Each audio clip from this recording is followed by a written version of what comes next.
With Pakistan's northwest erupting again, is Iran now staring at a fresh war scare right on its border as militants kill soldiers in a deadly outpost attack, just when Tehran is under global scrutiny? As Iran parks its jets after the ceasefire, is a brutal new strike inside Pakistan now triggering fresh security alarms on both sides of the frontier, just when the region can least afford another flashpoint? With a key Pakistani outpost wiped out while Iran talks are still underway, are tensions now reaching a boiling point that could derail Islamabad's role as mediator before it even settles in? And at the very moment Pakistan is bleeding at home, why is Trump boasting that the Iran ceasefire was a favor to Islamabad while offering little beyond words as its security crisis explodes? We really did the ceasefire at the request of other nations. I wouldn't have really been in favor of it, but we did it as a favor to Pakistan with terrific people, the Field Marshal and the Prime Minister. After loudly claiming he halted Iran's jets as a favor to Pakistan, why is Trump so silent about the deadly attacks now ripping through Pakistan's border belt? As Pakistan tries to juggle a troubled mediator role between Washington and Tehran, is it now facing a deadly security crisis at home that could shatter its credibility as a neutral go-between? On May 14th, militants stormed a Pakistani security outpost in Bajaur district, raising the question of how such a heavily defended position could be overrun in an area already on high alert. The attackers reportedly rammed an explosive-laden vehicle straight into the camp, triggering a massive blast that suggests careful planning and serious intelligence on the outpost's layout. Officials say at least 8 troops were killed and around 35 wounded, but do those numbers capture the full shock to Pakistan's already stretched border forces?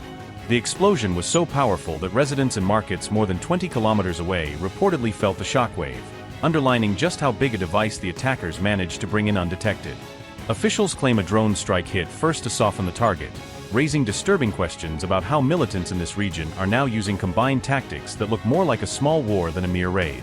After that initial hit, an explosive-packed vehicle then slammed into the outpost and triggered a huge explosion, effectively wiping out a position Pakistan says was central to its border defense grid. Islamabad calls the destroyed base a key hub for countering cross-border militant incursions. Interestingly, Tehreek-e-Taliban Pakistan later claimed responsibility, using the attack to showcase its reach just as the country is trying to convince the world it can stabilize the region.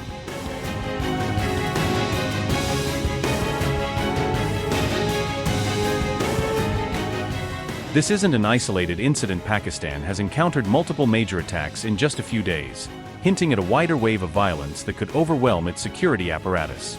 Since Saturday, 2 attacks near Banu in the northwest have killed around 25 people, raising fears that militants are testing the state's limits across several districts at once.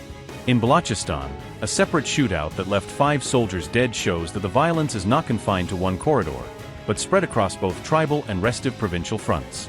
Islamabad insists many TTP leaders and fighters operate from Afghan soil, but can Pakistan keep blaming sanctuaries across the border while attacks grow deadlier inside its own territory? Taliban authorities in Kabul repeatedly reject these accusations, setting up a blame game that may be good for rhetoric, but does it actually help stop the next attack? The Bajaur attack hits just as Pakistan faces global scrutiny over security while mediating on Iran, raising the uncomfortable question: can a state battling fire at home really be the firefighter abroad?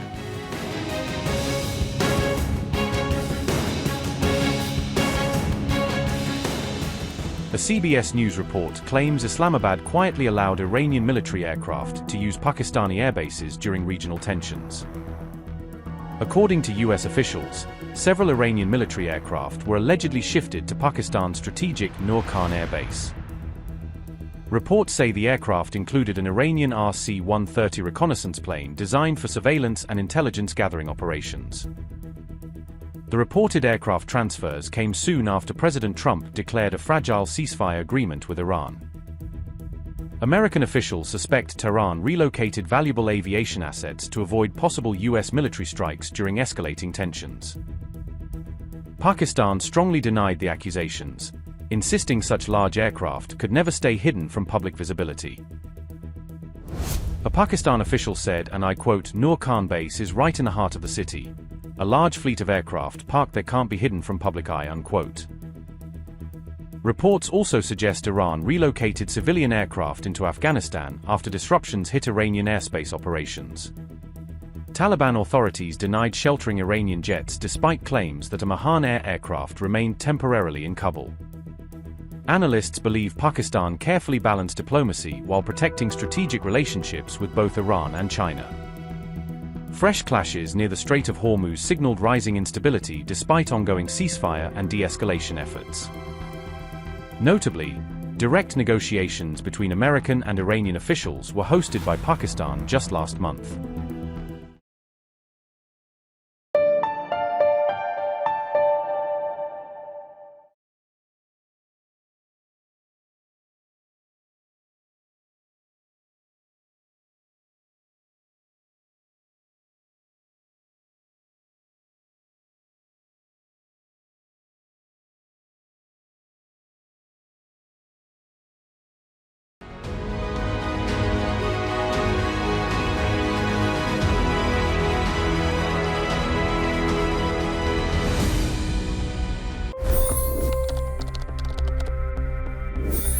$25 crore गरीब गरीबी को परास्त करके बाहर निकले।